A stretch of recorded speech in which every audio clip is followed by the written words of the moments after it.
واقعہ کربلا تاریخ کا دردناک واقعہ ہے۔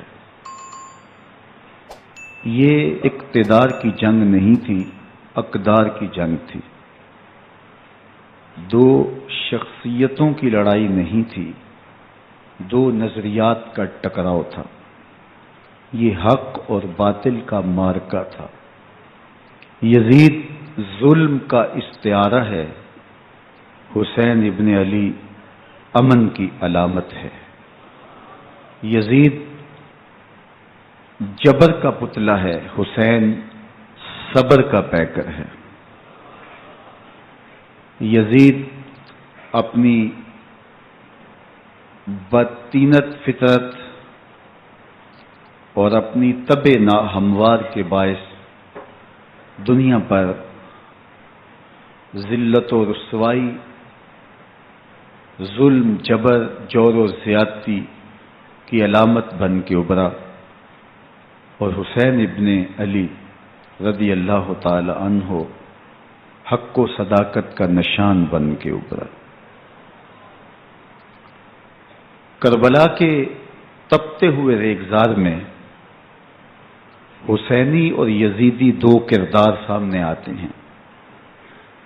اقبال نے کہا تھا، موسیٰ و فرعون و شبیر و یزید، ایند و قوت از حیات آید پدید، زندہ حق از قوت شبیری است، باطل آخر داغ حسرت میری است، سرخ رو عشق غیور از خون او، شوخی این مصر از مضمون او، تا قیامت قطع استبداد کر، موج خون او چمن ایجاد کر۔ یزید بہدل کی بیٹی محسون کا ناپاک بیٹا تھا، اور حسین محمد عربی کی بیٹی فاطمہ کا شہزادہ تھا۔ یزید دمشق کے اطراف میں سرجون اور جریر، اختل جیسے اوباشوں کے جھرمٹ میں پل کے جوان ہوا۔ حسین کے گھر کا دروازہ مسجد نبوی کے اندر کھلتا تھا۔ یزید نشے میں دھت ہو کر کے نمازیں چھوڑ دیتا تھا۔ حسین کی کربلا کے اندر بھی نماز تہجد قضا نہیں ہوئی۔ یزید ظلم کا دوسرا نام ہے، حسین امن کی علامت ہے۔ یزید نے زندگی میں ایک مرتبہ حج کیا اور شراب کے مٹکے ساتھ لے کے آیا، اور اختل اور دیگر گویوں اور مغنیوں کو اپنے ساتھ رکھا تاکہ سفر آسانی سے کٹے۔ حسین ابن علی نے 25 حج سواری ہونے کے باوجود پیدل کیے۔ یزید حج بیت اللہ کے بعد مدینہ المنورہ آیا اور شراب کی ایک مجلس بپا کی۔ حضرت امام حسین رضی اللہ تعالی عنہ جب وہاں پہنچے تو شراب کی پھیلی ہوئی بدبو کو محسوس کرتے ہوئے فرمایا، یہ بو کیسی ہے؟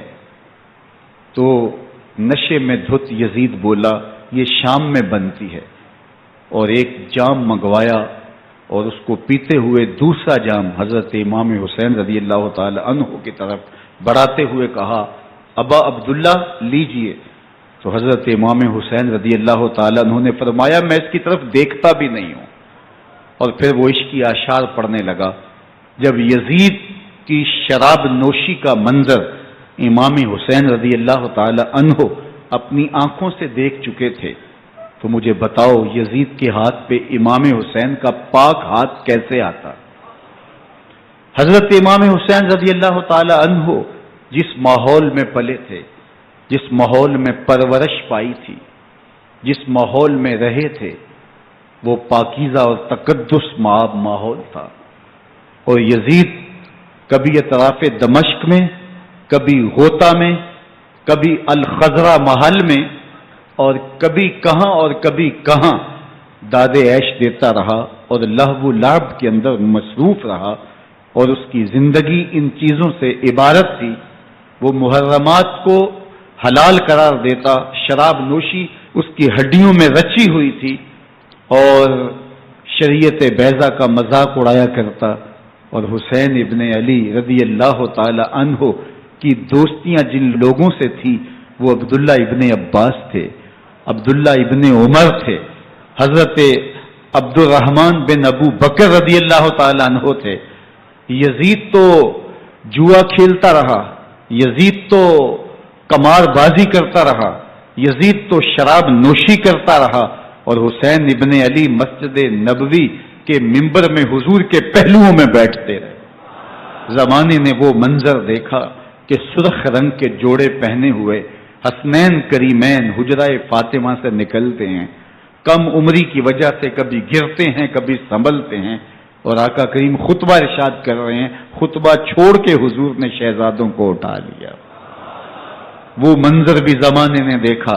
حضرت عبداللہ بن شداد کہتے ہیں کہ حضور سجدے میں تھے اور سجدہ اتنا طویل ہو گیا، ہمیں لگا یا تو وحی کا نزول ہو رہا ہے یا پھر اللہ کا حکم آ گیا اور اللہ کے محبوب کی روح قبض کر لی گئی. لیکن میں نے جب نظریں اٹھا کے ننکیوں سے دیکھا تو کیا منظر تھا کہ حسین ابن علی حضور کی پشت پہ بیٹھے ہوئے اور میرے آقا سجدے کو طول دے رہے ہیں. اللہ اکبر. حسین کے لیے پیغمبر کے سجدوں کو طول دیا جا رہا ہے. حسین ابن علی کبھی ممبر پہ حضور کی اطراف میں بیٹھتے ہیں. وہ منظر بھی دنیا نے دیکھا کہ حضور کے مبارک کندھوں پر حسین ابن علی بیٹھے ہیں اور حضور کی زلفوں کو پکڑا ہوا ہے. تو حضرت عمر رضی اللہ تعالیٰ عنہ دیکھ کے کہتے ہیں واہ واہ کیسی سواری میسر آئی حسین ابن علی کو. تو میرے آقا مسکرا کے کہتے ہیں عمر سواری دیکھتے ہو سوار بھی تو دیکھو. اللہ اکبر. حضرت اسامہ بن زید بن حارثہ رضی اللہ تعالیٰ عنہ فرماتے ہیں رات کا ایک پہر گزر گیا اور مجھے حضور سے کوئی کام تھا. میں آقا کریم کی خدمت میں حاضر ہوا، در دولت پہ دستک دی. حضور تشریف لائے تو چادر اوڑی تھی، بکل کی ہوئی تھی میرے حضور نے. تو میں نے اپنی حاجت کہی تو حضور نے میری حاجت پوری کر دی. لیکن ایک منظر میں نے دیکھا کہ حضور نے جو چادر کی بکل فرمائی تھی اس کے اطراف میں پہلوؤں میں ابھار تھے جس طرح اندر کوئی ہو. مجھ سے نہ رہا گیا، میں نے پوچھ لیا. میں نے کہا بندہ نواز چادر کے اندر کیا ہے؟ فکاشفہ. تو حضور نے چادر کو کھول دیا. فائز الحسن والحسین علی ورکہ. تو کہتے ہیں میں نے اپنی آنکھوں سے دیکھا ایک پہلو سے امام حسین لپٹے ہوئے تھے، ایک پہلو سے امام حسن لپٹے ہوئے تھے. فرمایا یہ میرے بیٹے ہیں، یہ میری بیٹی کے بیٹے ہیں. اے اللہ میں ان سے پیار کرتا ہوں، تو بھی ان سے پیار کر، جو ان سے پیار کرے اس سے بھی پیار کر. ان کی محبت کا درس دیا، ان کے پیار کا سبق پڑھایا. کہا ان سے پیار کرنے والا میرے سے پیار کرنے والا ہے، ان سے بغض رکھنے والا میرے سے بغض رکھنے والا ہے. ان کی تکلیف حضور کو بے چین کر دیتی تھی. حضرت سیدہ فاطمہ الزہرا رضی اللہ تعالی عنہا کے گھر کے قریب سے گزرے تو حضرت امام حسین کے رونے کی آواز آ رہی تھی. تو آقا کریم علیہ السلام نے فرمایا کہ فاطمہ حسین کو چپ کرواؤ. الا تعلمی ان بقاءہ یؤذینی. تو جانتی نہیں حسین کا رونا مجھے دکھ دیتا ہے. حسین ابن علی کو حضور رونے نہیں دیتے تھے، ان کو دکھی نہیں ہونے دیتے تھے، کیونکہ رسول اللہ صلی اللہ علیہ وسلم جانتے تھے کہ یہ کتنے دکھ سہے گا، کتنی تکلیفوں سے گزرے گا اور کتنے مصائب سہے گا. زمانے نے وہ گھڑیاں بھی دیکھی کہ حضرت حذیفہ بن یمان رضی اللہ تعالیٰ عنہ فرماتے ہیں کہ میں حضور کی خدمت میں نماز مغرب کی ادائیگی کے لیے حاضر ہوا، اور میں نے یہ اجازت خاص طور پہ اپنی ماں سے اس شرط پہ لی تھی کہ امی آپ مجھے اجازت دیں، میں حضور کی خدمت میں حاضر ہوتا ہوں، مغرب کی نماز بھی ادا کروں گا اور پھر حضور سے عرض کروں گا حضور میرے لیے اور میری ماں کے لیے بخشش کی دعا کر دیجئے. ماں نے اس شرط پہ اجازت دے دی اور میں حضور کی خدمت میں آ گیا. نماز مغرب ادا کی، سلام پھرا تو میرے دل میں آرزو تھی میں حضور سے عرض کروں حضور میرے لیے اور میری ماں کے لیے مغفرت کی بخشش کی دعا کر دیں. لیکن حضور عبادات میں، ذکر میں، نوافل میں ایسے مشغول ہوئے کہ میں آرزو رکھنے کے باوجود بھی عرض نہ کر سکا. خیر نماز عشاء کا وقت ہوا، اذان پکاری گئی، حضور مصلی پہ آئے، نماز پڑھی، سلام پھرا، تو میرے دل میں پھر خیال آیا کہ ماں سے ایک نماز کی چھٹی لی تھی، نمازیں بھی 2 ہو گئیں، ماں نے جاتے پوچھنا ہے حضور سے میرے لیے اور اپنے لیے مغفرت کی، بخشش کی دعا کروائی تھی، تو کیا جواب دوں گا؟ اور حضور اٹھے اور کاشانہ اقدس کی طرف چل دیے۔ اب میرے دل میں یہ خیال رہ کے آ رہا تھا کہ ماں کو کیا جواب دوں گا، میں تو حضور سے بخشش و مغفرت کی دعا کروا ہی نہیں سکا۔ جب حضور چل پڑے تو غیر ارادی طور پہ میں بھی حضور کے پیچھے چل پڑا۔ چلنے میں تھوڑی سی رفتار تیز ہو گئی، جس سے قدموں کی آہٹ پیدا ہوئی، تو جب آواز پیدا ہوئی تو حضور نے رخ پھیرے بغیر فرمایا من ھذا، میرے پیچھے پیچھے کون آ رہا ہے؟ پھر خود ہی کہا حذیفہ تو نہیں؟ تو میرا دل دھڑک رہا تھا، قل تو نعم، میں نے کہا جی حضور میں حذیفہ ہوں۔ فرمایا ما حاجتوں کا غفر اللہ لکا ولأمک، کیا کام ہے؟ اللہ تجھے بھی بخش دے، تیری ماں کو بھی بخش دے۔ اب جو کام تھا وہ جنبش لب سے پہلے ہی ہو گیا، یہاں تو لفظوں کا سہارا بھی نہیں لینا پڑتا، وہ بند لبوں کی بولیاں بھی سنتے ہیں۔ اقبال بولا ہے فروغت صبح آثار و دہور، چشم تو بینندائے ما فی الصدور، تیری نظر تو سینوں کے چھپے راز بھی دیکھتی۔ تو کہا ما حاجتوں کا غفر اللہ لک ولأمک، اللہ تجھے بخش دے، تیری ماں کی بھی مغفرت کر دے، کیا کام ہے؟ اب جو کام تھا وہ تو ہو گیا۔ تو میرے حضور نے ارشاد فرمایا حذیفہ سنو، ابھی ایک فرشتہ آیا ہے جو اس سے قبل دھرتی پر پہلے کبھی نہیں آیا، آج پہلی مرتبہ اللہ سے اجازت لے کے 2 کام کرنے آیا ہے، ایک تو مجھے سلام کرنے آیا ہے اور دوسرا خوشخبری دینے آیا ہے کہ آپ کی بیٹی فاطمہ جنتی عورتوں کی سردار ہے اور حسن اور حسین جنتی جوانوں کے سردار۔ ایک طرف یزید ناپاک میسون کا پلیت بیٹا اور ایک طرف محمد عربی کا نواسا، فاطمہ کے دودھ کا اثر، علی المرتضیٰ کے خون کی تاثیر، رسول اللہ صلی اللہ علیہ وسلم کے کندھوں پہ بیٹھنے والا۔ ایک دن حضور نے امام حسین رضی اللہ تعالیٰ عنہ کے ہاتھ پکڑ لیے اور ان کے پاؤں اپنے پاؤں پہ رکھے اور پھر فرمایا بیٹے آگے بڑھو، اور ان کے پاؤں حضور کی پنڈلیوں پہ آئے، پھر کہا بیٹے اور آگے بڑھو، حتیٰ کہ ان کے پاؤں حضور کی رانوں پہ آئے، پھر فرمایا بیٹا اور آگے بڑھو، تو ان کے پاؤں حضور کے مبارک بطن اقدس پہ آئے، پھر بازوؤں کو کھینچ کے اپنے قریب کیا اور حسین ابن علی کے منہ میں اپنی زبان رکھ دی، اور وہ اس طرح چوس رہے تھے جس طرح کھجور چوسی جاتی ہے۔ تو اللہ کے محبوب علیہ السلام نے حسین ابن علی کو اپنی زبان کا لعاب دہن دے کر کے، وہ شیر رحمت دے کر کے، وہ کوثر و تسلیم سے پاکیزہ تر آب رحمت عطا کر کے ان کی ہمیشہ کے لیے پیاس بجھا دی، تاکہ کل کربلا کے تپتے ہوئے ریگزار میں حسین ابن علی کو پیاس کی شدت تنگ نہ کرے اور پائے استقلال میں لغزش نہ آنے پائے۔ ان نازوں سے پالے ہوئے حسین کو، ان محبتوں سے پالے ہوئے حسین ابن علی کو امتحان بھی اتنے بڑے درپیش تھے۔ یاری تیری سونا پر ازمیشاں تیریاں اگ، سونا پرکھیا جاندہ ہے نال اگاں دے لگ۔ جتنا بڑا شخص ہوتا ہے اتنی آزمائشیں بھی بڑی ہوتی ہیں۔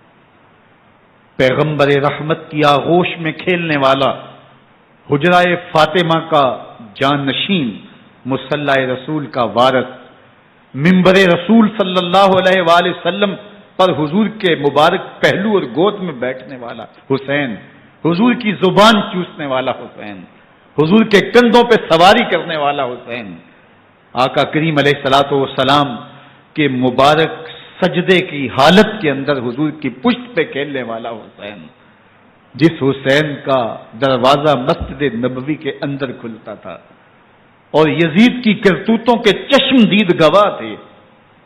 یزید جب تخت نشین ہوتا ہے تو اسے یہ فکر ہوتی ہے کہ امام حسین، عبداللہ بن زبیر، عبداللہ بن عمر، عبداللہ ابن عباس یہ میری بیعت کریں. اور وہ ولید بن عقبہ کو لکھتا ہے کہ ہر صورت میں ان کی بیعت لو، اور اگر بیعت نہ دیں تو سختی کرو. حضرت امام حسین رضی اللہ تعالی عنہ کو بلاوا آتا ہے کہ آپ کو دارالامارت میں گورنر ہاؤس میں بلایا جا رہا ہے. ولید بن عقبہ کا پیغام آپ کو پہنچتا ہے. آپ اس وقت فرماتے ہیں کہ اس وقت جو پیغام پہنچا ہے وہ کسی خطرے سے خالی نہیں ہے. تو کچھ سواروں کو ساتھ لیا، کہا تم دارالامارت کے باہر کھڑے رہنا، اگر میری آواز بلند ہوئی تو اندر آ جانا، ورنہ تم انتظار کرنا. آپ اندر گئے. ولید بن عقبہ نے مروان کو بھی بلایا تھا. مروان بن حکم یہ گورنر مدینہ ولید سے پہلے رہ چکا ہے، تو اس نے مشورہ دیا کہ سختی کی جائے. خیر ولید بن عقبہ نے کہا کہ یہ خط ہے، حضرت امیر معاویہ کا انتقال ہو گیا اور یزید تخت نشین ہوا ہے، لہذا وہ آپ سے بیعت کا مطالبہ کرتا ہے. تو حضرت امام حسین رضی اللہ تعالیٰ عنہ نے فرمایا کہ میرے جیسا شخص یوں چھپ کے بیعت نہیں کر سکتا. اور آپ واپس پلٹے. مروان بن حکم نے ولید بن عقبہ کو کہا کہ یہ موقع ہے جانے نہ دیا جائے، اگر یہ نکل گئے تو دوبارہ تم قابو نہیں پا سکو گے، اور انہیں یہیں قتل کر دیا جائے. حضرت امام حسین رضی اللہ تعالیٰ عنہ نے یہ بات سن لی. کہتے ہیں حضرت امام حسین انہی قدموں کے بل واپس پلٹے اور مروان بن حکم سے مخاطب ہو کے کہا، مروان کیا بول رہا ہے؟ وہ خاموش ہو گیا. فرمایا تو جانتا نہیں ہم کون ہیں؟ آنا حسین ابن علی ابن ابی طالب، میں حسین ہوں، میں علی کا بیٹا ہوں. ہمارے گھر میں قرآن اترتا رہا ہے، وحی کا نزول ہوتا رہا ہے، اور یزید فاسق ہے، فاجر ہے، مسلمانوں کا قاتل ہے اور شرابی ہے. میں ڈنکے کی چوٹ پہ یزید کی بیعت سے انکار کرتا ہوں. بس حیدری کچھار سے محمدی شیر نکل آیا ہے. اب اوسان خطا ہو گئے، راستہ چھوڑ دیا، واپس آئے. سیدہ زینب سے ملے. کہا مدینے کو چھوڑنا پڑے گا. کہا بھیا کیا ہوا؟ کہا یزید بیعت لینے پہ مصر ہے اور میں کسی صورت بھی بیعت نہیں کروں گا. رسول اللہ کا مدینہ ہمارے خون سے لالازار بنے گا. میں نہیں چاہتا کہ حضور کے شہر نور کی حرمت پامال ہو. دوستو وہ کیسا منظر ہوگا جب حسین ابن علی نے آخری حاضری حضور کے روضے پہ دی ہوگی. حاجی یا معتمر 10 دن کے لیے، 8 دن کے لیے، 20 دن کے لیے مدینہ المنورہ عارضی سکونت اختیار کرتا ہے، اور حضور کے روضہ انور سے، اس شہر نور سے، ان گلیوں سے، ان بام و در سے ایسا مانوس ہو جاتا ہے کہ جب واپس پلٹ رہا ہوتا ہے ان دعاؤں کے ساتھ کہ دوبارہ آنا بھی نصیب ہو، اور اسے لگتا ہے کہ میں دوبارہ بھی بلایا جاؤں گا، لیکن اس کے باوجود شہر حبیب چھوڑنا قیامت سے کم نہیں ہوتا. اعظم چشتی مرحوم آخری بار جب حضور کے روضہ انور پہ گئے تو بیمار تھے، ویل چیئر پہ تھے. باب بقی سے باہر نکلے تو خادم سے کہا کہ میری ویل چیئر پیچھے سے کھینچو تاکہ میرا رخ روضہ انور کی طرف رہے. اور وہ پیچھے سے کھینچتا چلا جا رہا ہے. اور جب باب مکہ سے پیچھے جنت البقیع کے قریب سے گنبد خضرا نگاہوں سے اوجل ہونے لگا تو اعظم چشتی مرحوم نے کہا، جاں بدن سے نکلتی ہے اعظم، جاں بدن سے نکلتی ہے اعظم، کوئی آسان ہے مدینے سے جدا ہونا، کوئی آسان ہے مدینے سے جدا ہونا. یہ اس شخص کی کہانی ہے جو 10 دن، 5 دن، مہینہ، 2 ماہ وہاں رہتا ہے اور پھر اس شہر کو چھوڑ کے آنا اس کے لیے آسان نہیں ہوتا.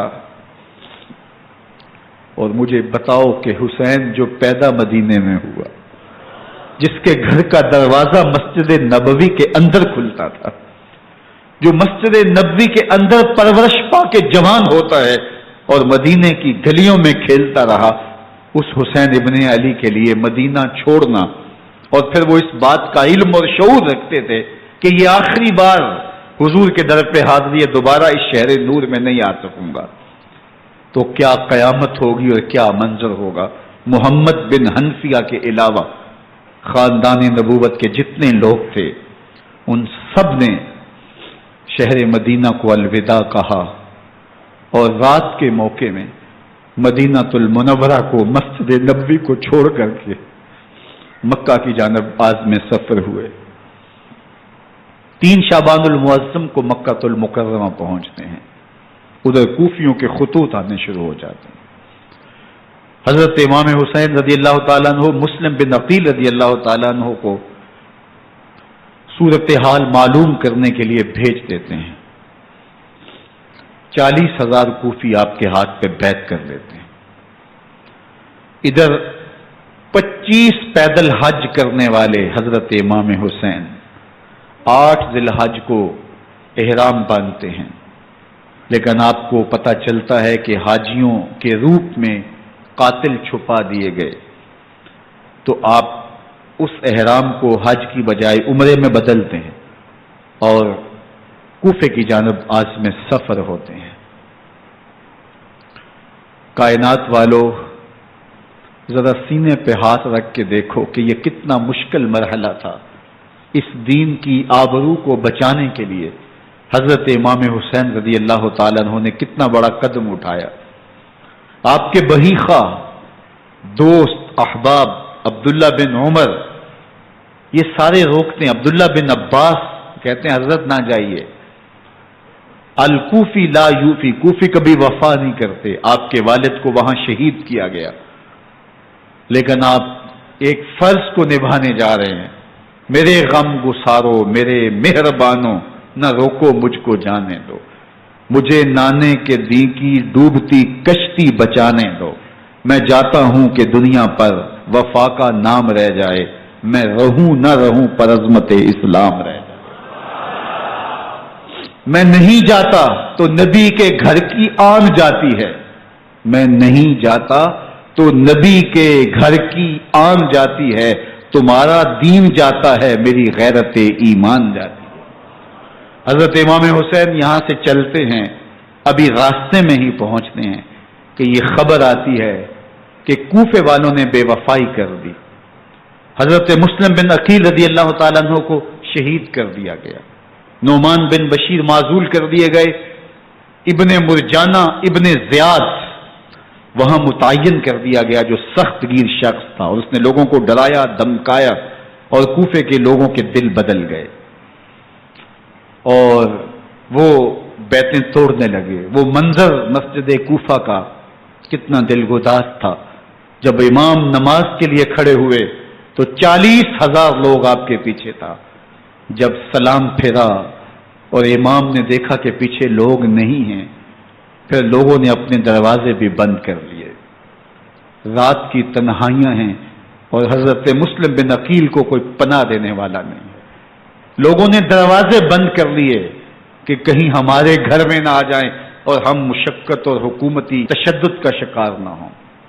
کتنا دردناک لمحہ ہے حضرت مسلم بن عقیل رضی اللہ تعالیٰ عنہ پہ، اور پھر حضرت مسلم بن عقیل بے دردی سے شہید کر دیے جاتے ہیں۔ آپ ابھی راستے میں ہیں، یہ ساری کہانی پہنچتی ہے کہ حضرت مسلم شہید کر دیے گئے اور بے دردی سے شہید کر دیے گئے۔ وہ جنہوں نے خط لکھے تھے کہ ہم آپ کے ساتھ ہیں اور ہم منتظر ہیں، چشم بھرا ہیں، آپ کے قدموں کی چاپ سننے کے لیے بےتاب ہیں، آج انہوں نے بیتیں توڑ دی، 40,000 کوفی منحرف ہو گئے۔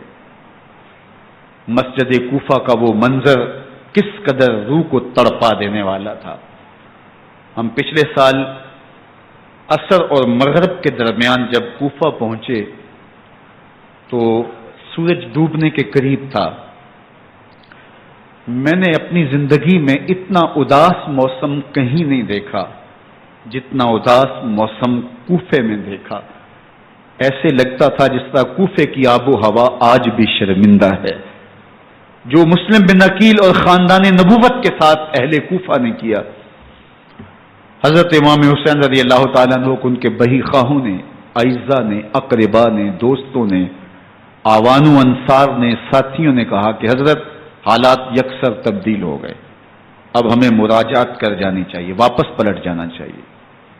تو حضرت امام حسین کافی سوچ بچار میں رہے، پھر اس کے بعد آپ نے فیصلہ کیا کہ ہم آگے بڑھیں گے۔ دوستوں نے کہا کہ حضرت اگر آپ آگے بڑھیں گے تو ہمیں لگتا ہے کہ وہ آپ کے ساتھ سلوک اچھا نہیں کریں گے اور آپ بچوں کے سامنے پیاسے شہید کر دیے جائیں گے۔ تو حضرت امام حسین رضی اللہ تعالیٰ عنہ نے وہاں ایک خطبہ ارشاد فرمایا کہ لوگوں تم جو مجھے بتا رہے ہو مجھے اچھی طرح معلوم ہے، جو تم مجھے منظر پیش کر رہے ہو وہ میری نگاہوں میں ہے، اور جو کچھ ہونے والا ہے چشم تصور وہ منظر دیکھ رہی ہے۔ کیونکہ حضرت امام حسین رضی اللہ تعالیٰ عنہ کی شہادت کی خبر حضرت امام حسین کے پیدا ہوتے ہی خاندان نبوت میں عام تھی۔ حضور علیہ الصلوۃ والسلام کو یہ بات جبریل امین نے آ کے بتائی تھی جب حسین ابن علی کے ساتھ حضور محبت کا اظہار کر رہے تھے، تو یہ جبریل امین نے آ کے کہا تھا حضور آپ کا یہ بیٹا ارض طف میں شہید کر دیا جائے گا، اور کربلا کی مٹی لا کے حضور کو دی اور ام سلمہ کو حضور نے عطا کر دی۔ حضرت ام سلمہ کہتی ہیں کہ ایک دن میں سوئی تو خواب دیکھا کہ حضور کے مبارک بال بکھرے ہوئے ہیں اور سخت پریشان ہیں، تو میں نے کہا کہ حضور آپ کی یہ کیا حالت ہے؟ وَبِيَدِهِ قَارُورَةٌ، اور حضور کے ہاتھ میں ایک شیشی ہے، فیہا دمن، جس کے اندر خون ہے۔ تو میں نے کہا حضور یہ کیا؟ فرمایا میں قتل گاہ حسین سے آ رہا ہوں اور یہ حسین ابن علی کا خون ہے۔ تو کہا 10 محرم کا دن تھا، دوپہر کا یہ منظر تھا، میں کیلولہ کر کے اٹھی، جب میں نے دیکھا تو وہ شیشی جس میں کربلا کی مٹی رکھی تھی وہ خون بن چکی تھی۔ تو یہ خبر پہلے دی گئی تھی، یہ بتا دیا گیا تھا۔ فرمایا میرے دوستو جو تم مجھے بتاتے ہو میں اس سے بے خبر نہیں ہوں، یہ سب کچھ ہونے والا ہے، لیکن اس کے باوجود میں کیوں جا رہا ہوں؟ تو آپ کا ایک تاریخ ساز جملہ ہے جو کربلا کے فلسفے کو ہمارے سامنے رکھتا ہے کہ یہ اتنا بڑا امتحان کیوں دیا۔ حضرت امام حسین رضی اللہ تعالیٰ عنہ نے فرمایا وَلَكُمْ فِيَّ أُسْوَةٌ، میں اس لیے جا رہا ہوں قیامت تک ظلم، جبر اور ناانصافی کے خلاف کھڑے ہونے والوں کے لیے کوئی نمونہ تو ہو۔ میری زندگی قیامت تک ظلم، جبر اور استحصالی نظام کے خلاف کھڑے ہونے والوں کے لیے نمونہ ہے۔ تو حضرت امام حسین رضی اللہ تعالیٰ عنہ نے حق اور باطل کے درمیان ایک سرخ لکیر کھینچ دی اپنے خون سے۔ اب حق اور باطل کا امتیاز کرنا مشکل نہیں ہے، کوئی باطل پہ اڑا رہے تو الگ بات ہے، لیکن امتیاز کرنا مشکل نہیں ہے۔ حدود بالکل واضح کر دیں۔ اقبال نے یہاں کتنی خوبصورتی کے ساتھ اس مضمون کو نبھایا۔ سرخ رو عشق غیور از خون او، شوخی ای مصرع از مضمون او، تا قیامت قطع استبداد کر، موج خون او چمن ایجاد کر۔ ایک جہاں آباد کر دیا، حق اور باطل کی راہیں اجال دی۔ اب لوگوں کو یزید کا چہرہ پہچاننے میں دیر نہیں لگتی، وقت کے ہر یزید کا چہرہ آسانی سے پہچانا جا سکتا ہے۔ یہ معرفت زمانے کو کروائی کس نے؟ حسین ابن علی نے کروائی رضی اللہ تعالی عنہ۔ تو حضرت امام حسین نے فرمایا کہ جو میرے ساتھ ہونے والا ہے میں اچھی طرح جانتا ہوں، لیکن میں اس کے باوجود آگے بڑھوں گا۔ پھر بڑھے اور کربلا میں جا کے خیمہ زن ہو گئے۔ 7 محرم کو پانی بند کر دیا گیا، پانی بند ہوا تو کھانا بھی میسر نہیں تھا، لیکن ذکر پانی کا ہوتا ہے اس لیے کہ کھانے کے بغیر انسان کئی دن کاٹ لیتا ہے، لیکن پانی کے بغیر گزر نہیں ہوتی۔ تو فرات کی نہر سامنے اپنی موجوں کے ساتھ چمک رہی ہے، لیکن ایک قطرہ آب بھی آل رسول کو نہیں دیا جا رہا۔ کائنات کے اندر ایسے انوکھے امتحان بھی ہوتے ہیں۔ وارث ہوں ساقیے کوثر کے، مالک ہوں حوض کوثر کے، اور بیٹے ہوں ساقیے کوثر کے، اور آج ایک بوند پانی کی بھی میسر نہ ہو۔ صبر کا امتحان ہے، عزیمت کا امتحان ہے۔ حضرت امام حسین رضی اللہ تعالیٰ عنہ خیمہ زن ہو گئے، 3 دن تک پانی بند رہتا ہے۔ 9 محرم کو رات کی تنہائی میں حملہ آور ہونا چاہتے ہیں، لیکن آپ نے کہا کہ ہمیں اللہ کے حضور عبادت اور ذکر کے لیے وقت دیا جائے۔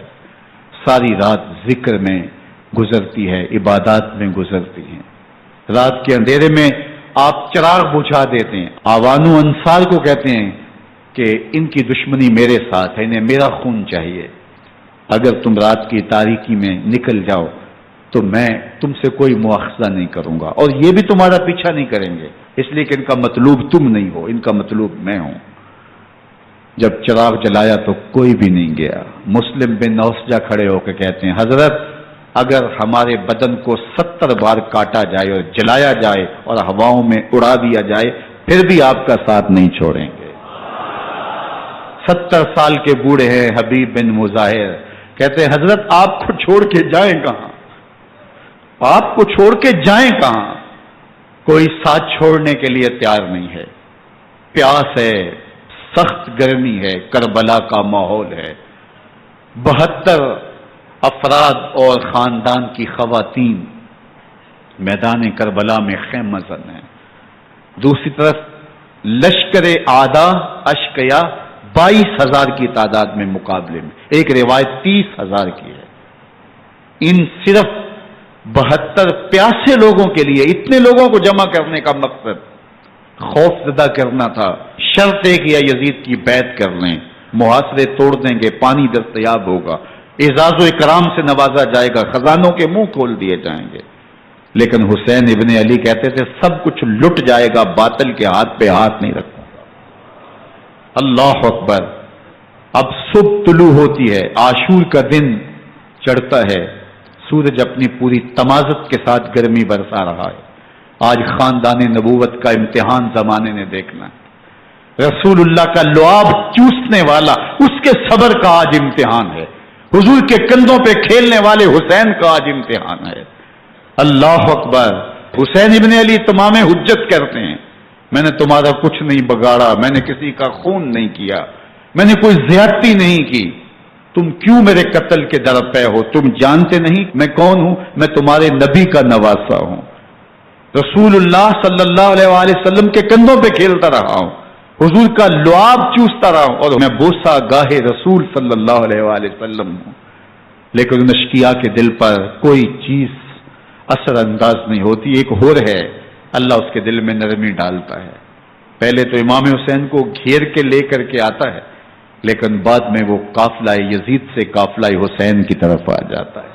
امام حسین فرماتے تو دنیا میں بھی ہو رہے، آخرت میں بھی ہو رہے، آزادی مل جاتی ہے۔ باقی 22,000 کا لشکر جرار امام حسین کے قتل کے طرف آئے ہے۔ پھر تاریخ نے خاندان نبوت کا وہ انوکھا امتحان دیکھا۔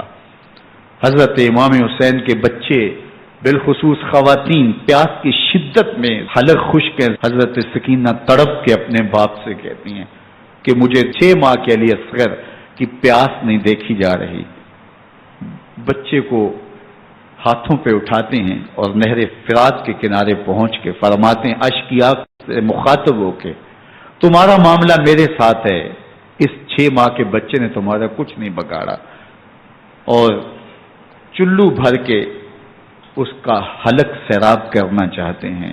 ایک 2 شاخہ تیر آتا ہے جو حضرت علی اصغر کے گلے کو چیر دیتا ہے۔ راوی لکھتے ہیں کہ وہ عام تیر نہیں تھا، جانوروں کو شکار کرنے کے لیے جو بڑے تیر ہوتے ہیں وہ 2 شاخہ تیر تھا۔ وہ گردن کو کاٹ دیتا ہے، خون بہنے لگتا ہے، گردن لٹک جاتی۔ حضرت امام حسین وہ بہتا ہوا خون اپنے چلو میں لیتے ہیں اور آسمان کی طرف اچھال کے کہتے ہیں مالک حسین کی یہ قربانی بھی قبول۔ یہ تماشا لبے بام نہیں ہے۔ بچہ بیمار ہو، ڈاکٹر جواب دے دیں، ماں باپ کے ہاتھ پھول جاتے ہیں، زندگی کی سانسیں ابھی چل رہی ہوتی ہیں، لیکن ڈاکٹر کہے کہ یہ میرے بس کا روگ نہیں ہے، کہیں اور لے جاؤ، تو زندگی کا لف و نشر غیر مرتب ہو جاتا ہے۔ میں سلام پیش نہ کروں حسین ابن علی کو، 6 ماہ کا علی اصغر ہاتھوں میں دم توڑتا ہے، گردن لٹک جاتی ہے، خون بہ رہا ہے، اب خیموں کی طرف بڑھ رہے ہیں، لیکن زبان پہ شکایت نہیں ہے، کہتے ہیں مالک حسین کی یہ قربانی قبول کر لے۔ اب خیموں کی طرف آنا، شہر بانوں ام رباب سیدہ زینب حضرت سکینہ سلام اللہ علیہا کا سامنا کوئی آسان کام نہیں تھا، لیکن حسین ابن علی آتے ہیں، شہزادے کو یہاں خیموں کے قریب رکھ کے کہتے ہیں کہ یہ حوض کوثر سے سیراب ہو گیا ہے۔ اللہ اکبر، کوہرام مچ جاتا ہے خیموں کے اندر، کیا منظر ہوگا اور ان کو کن الفاظ کے پیرائے میں ڈھال کر کے ان کیفیات کو بیان کیا جا سکتا ہے جو اہل بیت کے خیموں کے اندر علی اصغر کی شہادت کے بعد کا منظر رقم ہو رہا ہوگا۔ اللہ اکبر، ادھر اشکیا آوازیں دے رہے ہیں، مبارزت کے لیے پکار رہے ہیں۔ زمانے نے پھر وہ منظر بھی دیکھا کہ جوان بیٹے کو 18 سال کی کمائی حضرت امام حسین میدان عمل میں بھیج رہے ہیں۔ وہ علی اکبر جو حسین کا نور نظر ہے، آنکھوں کا قرار ہے، دل کی تسکین ہے۔ اور پھر حضرت علی اکبر جب گھوڑے کی زین سے فرش زمین پہ گرتے ہیں تو باپ کو آواز دیتے ہیں، اور حضرت امام حسین جو ہے وہ آگے جا کے بیٹے کی لاش اٹھاتے ہیں۔ اللہ اکبر، 18 سال کے بیٹے کی لاش کو کندھوں پہ اٹھا کے خیموں تک لاتے ہیں اور ہاتھ پھیلا کے کہتے ہیں مالک حسین کی یہ قربانی بھی قبول۔ کبھی قاسم بن حسن کی لاش اٹھا کے لاتے ہیں، کبھی اون و محمد کی لاشیں اٹھا کے لاتے ہیں، بتیجوں کی، بھانجوں کی، بھائی عباس کے کٹے ہوئے بازو اور زخموں سے چھدا ہوا لاشا۔ کیا کیا قیامتیں تھیں جو اس کربلا کے ایک میدان کے اندر نہیں توڑی گئیں۔ حضرت امام حسین پر دکھ پہ دکھ، تکلیفوں پہ تکلیفیں، اب 71 لاشیں اٹھا کے خیموں تک پہنچا چکے، اور ادھر مبارزت کی دعوت دی جا رہی، آؤ میدان عمل میں آؤ، اب دیر کیوں کر رہے ہو۔ رسول اللہ کا حرم، رسول اللہ کی شہزادیاں جو نازوں میں پلی تھی، وہ کلیاں جو شبنم کا بوجھ بھی گوارا نہیں کر سکتی تھی، آج مصیبتوں کے پہاڑ ٹوٹ گئے۔ حضرت امام حسین کبھی شہربانوں کو، کبھی ام رباب کو دلاسا دیتے ہیں، کبھی حضرت زینب کو کہتے ہیں۔ حضرت زینب کربلا کے اس میدان کے اندر بڑے حوصلے کے ساتھ اپنے بھائی کے ساتھ کھڑی رہی، اپنے 2 بیٹے راہ خدا میں پیش کیے، ان کی لاشیں وصول کی، لیکن زینب جس جرأت کے ساتھ، جس پامردی کے ساتھ اس سارے منظر کو حوصلے کے ساتھ سہتی رہی، وہ یقیناً حوصلہ سیدہ زینب سلام اللہ علیہا کا ہی ہے۔ لیکن یہ وہ منظر تھا کہ زینب کا دل بھی ڈول گیا جب حسین ابن علی گھوڑے پہ بیٹھنے لگے، اور ان کو گھوڑے میں بٹھانے والا کوئی نہیں تھا، اور جو بھی سوار جاتا پھر واپس اس کی لاش ہی آتی، اور حسین ابن علی لے کے آتے۔ آج حسین ابن علی جا رہے ہیں، زندگی کا سارا سرمایہ لٹ رہا ہے، حضرت زینب سلام اللہ علیہا سنبھل نہیں رہی۔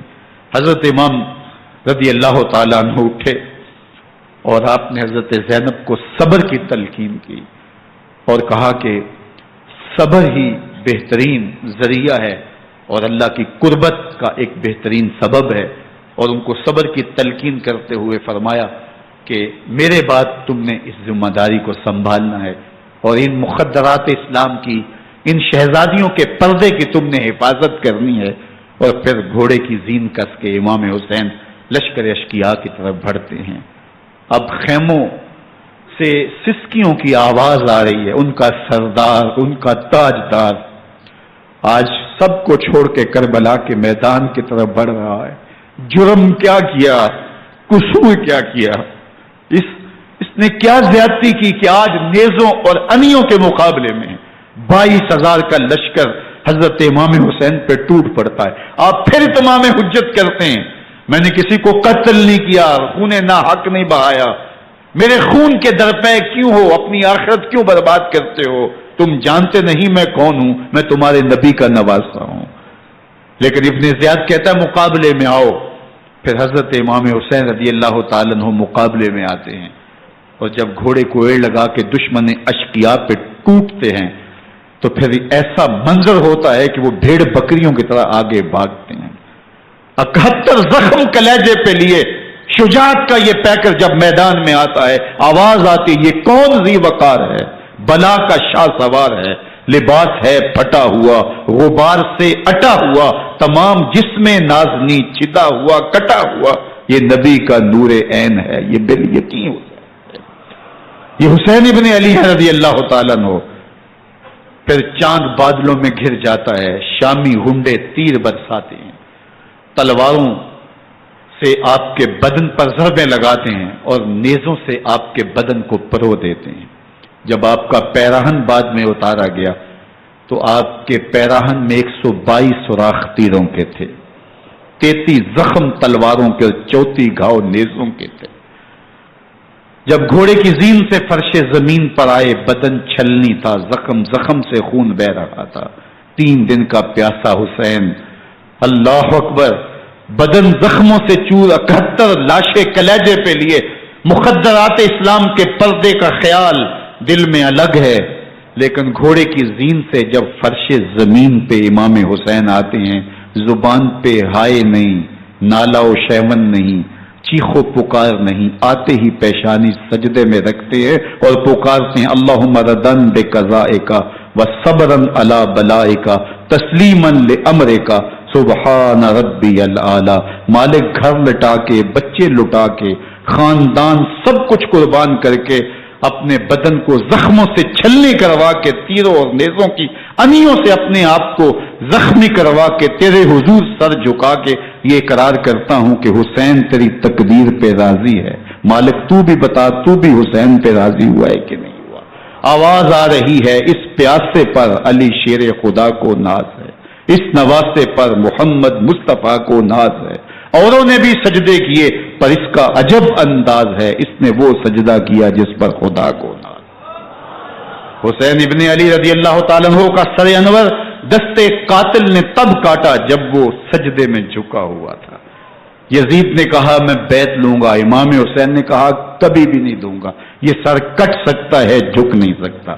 سر کاٹ کے نیزے کی نوک پہ چڑھا دیا گیا اور یہ اس بات کا اعلان تھا کہ ہم جیت گئے اور حسینی ہار گئے، اور لشکر یزید میں غوغا مچ گیا، نقارے بجنے لگے کہ ہم جیت گئے، دیکھو امام حسین شہید کر دیے گئے، اور سر کاٹ کے نیزے کی نوک پہ چڑھایا گیا۔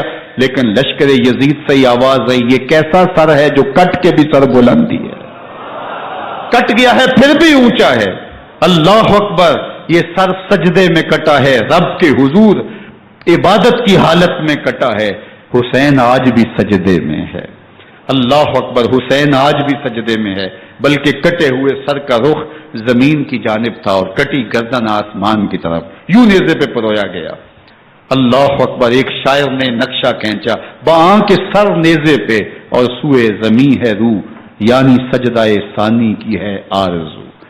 رکعت کے 2 سجدے ہوتے ہیں، ابھی ایک سجدہ ہوا تھا کہ دستے قاتل نے سر کاٹ دیا، کہا حسین کی پیشانی میں دوسرے سجدے کی تمنا مچل رہی ہے۔ یہ تھا حسین ابن علی کا سجدہ، ساری زندگی رب کے حضور سجدہ قضا نہیں ہونے دیا۔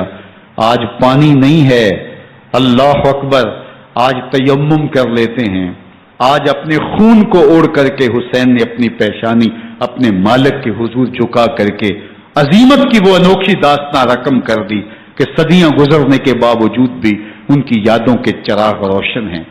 جب حضرت امام حسین اور دوسرے آیان و انصار کو شہید کر دیا گیا تو ان کے سر نیزوں کی نوک پہ چڑھا دیے گئے، حضرت امام حسین کا کٹا ہوا سر اور باقی 71 افراد کے کٹے ہوئے سر نیزوں کی نوک پہ، اور 10 سواروں کو ابن سعد نے کہا کہ ان کو رون دو، اور گھوڑوں کی ٹاپوں تلے حضرت امام حسین رضی اللہ تعالیٰ عنہ اور ان کے آوان و انصار کو جو ہے وہ روندا گیا، حتیٰ کہ ان کی استخوان مبارک، ان کی ہڈیاں بھی چور چور ہو گئیں۔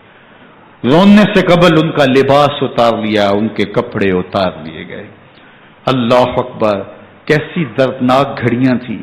یزید کا صرف یہی بد کرداری کا مرحلہ نہیں تھا، اس کربلا کے صحرا کے اندر یزید نے جس طرح امام حسین رضی اللہ تعالیٰ عنہ کو شہید کیا اور حضرت امام حسین کے خاندان کو شہید کیا، جب مدینہ المنورہ پر یزید نے مسلم بن عقبہ کو مقرر کیا، جس کو بزرگوں نے مصرب بن عقبہ کہا ہے، تو اس کو کہا 3 دن تک مدینے کا حرم تمہارے لیے حلال ہوگا، جو چاہو تم کرنا، اور شامی فوجوں کو اجازت ہوگی۔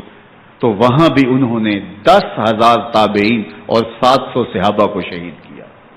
حضرت ابو سعید خدری رضی اللہ تعالیٰ عنہ گھر سے باہر نکلے، کافی بوڑھے ہو چکے تھے، تو انہوں نے حضرت ابو سعید خدری کو پکڑ لیا، کہا تم کون ہو؟ کہا مجھے ابو سعید خدری کہتے ہیں۔ تو کہا ہاں تمہارا نام سنا ہے، اور داڑھی سے پکڑ کے کھینچا اور کہا کہ ہے تمہارے پاس جو ہمیں دو؟ تو کہا کہ میرے پاس تو کچھ بھی نہیں، میں تو فقیر آدمی ہوں۔ تو ان کے گھر ان کو لے گئے، تو 2 کبوتر رکھے تھے حضرت ابو سعید خدری نے، تو وہ کبوتر لوٹ کے لے گئے۔ اللہ اکبر۔ حضرت ابن سنان رضی اللہ تعالیٰ عنہ کو، جو حضور کے علم بردار تھے فتح مکہ کے دن، ان کو ستو پہلے پلائے اور پھر ان کی گردن کاٹی گئی اور کہا یہ ہے وہ ستو جو تم زندگی میں آخری بار پیو گے۔ ایک گھر میں داخل ہوئی شامی فوج، تو ایک خاتون کے ابھی بچہ پیدا ہوا تھا، اور قابلہ نے، دائیا نے وہ بچہ ماں کی چھاتی پہ لٹایا، اور وہ ماں کا پہلا دودھ پی رہا تھا۔ تو یہ جا کے کہنے لگے نکالو تمہارے پاس جو کچھ ہے۔ تو اس خاتون نے کہا تم جانتے ہو یہ بچہ کون ہے؟ تو انہوں نے کہا ہم نہیں جانتے۔ کہا یہ حضرت ابن ابی کبشہ انماری رضی اللہ تعالیٰ عنہ کا بچہ ہے، اور یہ وہ صحابی ہیں کہ جو بیت الشجرہ کے موقع پہ حضور کے ہاتھ پہ بیعت کرتے ہیں۔ انہوں نے اس چیز کا لحاظ نہ کیا کہ جو کچھ ہے وہ ہمیں دو ورنہ تیرے بچے کو نہیں چھوڑیں گے۔ تو ماں بچے سے مخاطب ہو کے کہتی ہے، ابھی بچہ پیدا ہوا ہے اور ماں سے پہلا دودھ پی رہا ہے، کہ بیٹے اگر میرے پاس کچھ ہوتا، وہ قیمتی سے قیمتی چیز بھی ہوتی، تیری جان کے لیے قربان کرتی، لیکن اس وقت میرے پاس کچھ ہے نہیں۔ تو ایک شکی آگے بڑھا اور بچے کو ایک ٹانگ سے پکڑ کے کھینچ کے دیوار کے ساتھ پٹک کے مارا، جس سے دماغ کا بھیجا نکل گیا۔ کیا کیا زیادتیاں نہیں کی۔ 700 صحابہ ہررا کے واقعہ میں شہید کیے یزید نے، اور 10,000 تابعین شہید کیے۔ مسجد نبوی میں ممبر رسول کے ساتھ گھوڑے باندھے، اور وہ ممبر رسول اور مصلی رسول کے قریب لیڈ کرتے رہے۔ حضرت سعید عبد المسیب فرماتے ہیں میں نابینا تھا اور حضور کے روضہ انور کے پاس بیٹھا تھا، اور یزید کے سپاہی آتے، جو بھی مسجد میں نظر آتا پکڑ کے لے جاتے، مجھے نابینا سمجھ کے چھوڑ دیتے، لیکن میں پریشان تھا کہ ظہر کا وقت ہوگا، عصر کا وقت ہوگا، مغرب عشاء کا وقت ہوگا، نہ اذان نہ اقامت نہ جماعت، تو کیسے مجھے پتہ چلے گا کہ نماز کا وقت ہو گیا، اور کیسی میری نمازوں کا کیا بنے گا؟ میں اس فکر میں بیٹھا تھا۔ لم ازل اسمع الاذان والاقامت من قبل رسول اللہ صلی اللہ علیہ وآلہ وسلم۔ فرماتے جب بھی پھر نماز کا وقت آیا، گنبد خضرا سے اذان کی بھی آواز آئی، اقامت کی بھی آواز آئی۔ 3 دن تک مسجد نبوی کے اندر گھوڑے بندے رہے اور مدینہ کی حرمت پامال کی۔ مدینہ کے گھروں کے اندر یہ بدکماش داخل ہوئے، اور جو بدکاریاں انہوں نے کی کلیجہ منہ کو آتا ہے۔ 1002 شیزائیں ان بدکاروں کی بدکاریوں کی وجہ سے کنواری حالت کے اندر حاملہ ہوئی۔ 3 دن تک مدینے کا حرم انہوں نے پامال کیا، اور پھر مکہ المکرمہ میں کعبہ اللہ پر گولے برسائے اور کعبہ کا غلاف جل گیا۔ وہ تو یزید مر گیا، اور حضرت عبداللہ ابن زبیر رضی اللہ تعالیٰ عنہ نے اپنی خلافت کا اعلان کیا۔ یزید کے یہ کرتوت تھے، ادھر اہل مدینہ کو ستایا، ادھر اہل مکہ کو ستایا، اور رسول اللہ صلی اللہ علیہ وسلم کے خانوادے کی بے حرمتی اور توہین کی۔ نہ صرف انہیں قتل کیا گیا، ان کی لاشوں پہ گھوڑے دوڑائے۔ ابن سعد اور شمر جو ہے وہ خیموں میں داخل ہوا اور مخدرات اسلام کی چادریں چھیننے کی کوشش کی۔ حضرت زینب سلام اللہ علیہ نے مخاطب ہو کے کہا ہمارے چہرے کے رکھوالے چلے گئے ہیں، ظالم تو خیال نہیں کرتا ہم رسول اللہ کی بیٹیاں ہیں۔ حضرت شہربانو، حضرت زین العابدین اور حضرت زینب سلام اللہ علیہ، ان تینوں کو ایک اونٹ پہ باندھا گیا، اور باقی اونٹوں پہ باقی سادات کو، حضور کی شہزادیوں کو باندھا گیا، رسیوں میں جکڑا گیا، اور اونٹوں پہ باندھ کر کے کوفے کی جانب آگے آگے شہیدوں کے سر چل رہے ہیں، اور پیچھے یہ قافلہ چل رہا ہے۔ اور جب یہ قافلہ وہاں سے گزرا جہاں لاشیں پڑی تھیں، امام زین العابدین 14 سال کے تھے اور بیمار تھے، اور ان کا حوصلہ نہ ہوا، وہاں غشی ان کے اوپر آنے لگی، اور وہ منظر ابن کثیر نے، باقی لوگوں سب نے لکھا ہے کہ پھر جب ان کی یہ حالت ہوئی تو پھر سیدہ زینب سلام اللہ علیہ، جنہوں نے ابھی تک بڑے حوصلے کے ساتھ ساری مشکلات کا مقابلہ کیا تھا، اب ان کے بندھن ٹوٹ گئے اور آنکھوں سے آنسو بہنے لگے، اور سیدہ زینب پہ امام حسین رضی اللہ تعالیٰ عنہ کی لاش پہ کھڑے ہو کے، اور وہ روندی ہوئی لاش، ٹوٹی ہوئی ہڈیاں، اور وہ بڑا بدن، کٹا ہوا سر نیزے کی نوک پہ، اور لاش یہ پڑی ہے، تو حضرت سیدہ زینب نے مدینے کی طرف منہ کر کے جو ہے وہ حضور سے فریاد کی، یا محمد آہو، یا محمد آہو، ھذا حسین بالآراء مزمل بالدماء، یا محمد آہو بناتوں کا سبایا۔ رسول اللہ، اے پیارے آقا، یا جدہ ہو، اے ہمارے نانا محترم، یہ دیکھیے آپ کا حسین پڑا ہوا ہے، بدن سے کپڑے اتار لیے گئے، خاک ہوائیں اڑا رہی ہیں، اور اس کے اوپر چادر جو ہے وہ مٹی کی پڑ گئی ہے۔ حضور آپ کی اولاد کاٹ دی گئی، اور پھر کہا بناتوں کا سبایا، حضور دیکھیے آپ کی بیٹیوں کے ہاتھ باندھ دیے گئے ہیں، اونٹوں پہ کس دیا گیا ہے، سرے شہیدہ آگے آگے چل رہے ہیں، اور حضرت سیدنا امام حسین کا آگے آگے سر ہے۔ راستے کے اندر ایک جگہ آئی، رات گزری اور ان کو اتارا گیا۔ رات کا موقع تھا، ایک خاتون آئی اور اس نے کوئی کھانا پیش کیا ان کو، اور کہا کہ میں کسی زمانے میں حضرت سیدہ فاطمہ الزہرا کی نوکری کیا کرتی تھی، ان کی لونڈی تھی، ان کی کنیز تھی، اور آج مجھے پتا چلا کہ آپ لوگ گزر رہے ہیں، تو میں نے کہا کہ میں اپنی مخدومہ کے خاندان کی خدمت کروں۔ اور پھر اس نے کہا کہ اس وقت سیدہ کی گود میں ایک 6-7 ماہ کی بچی تھی جس کو زینب کہا کرتے تھے، تو سیدہ زینب نے کہا کہ اماں اگر پہچانتی ہو تو وہ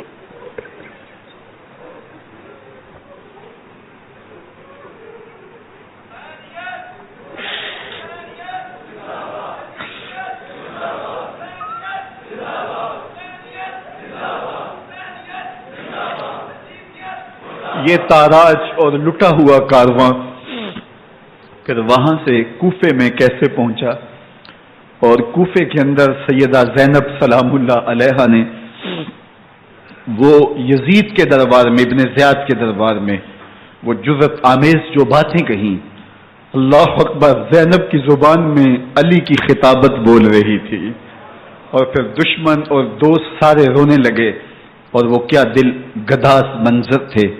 اور پھر یہ سروں کا قافلہ اور سادات کرام کا مشکیں کسی ہوئی ہیں اور اونٹوں پہ باندھے ہوئے، ان کو وہاں سے پھر قادسیہ اور قادسیہ سے پھر دمشق یزید کے دربار میں پہنچایا گیا، اور وہاں سے یہ لٹے ہوئے خانمہ برباد تاراج لوگ مدینہ المنورہ میں کیسے پہنچے، اور اہل مدینہ نے کیسے استقبال کیا، اور وہ منظر کتنا دلگداز تھا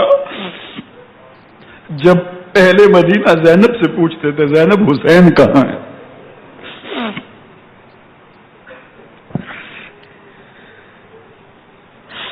بے مروت بے وفا، تیرا بھی کیا افسانہ ہے، جس نے اپنی ہی شمع کو گل کیا تو وہ پروانہ ہے۔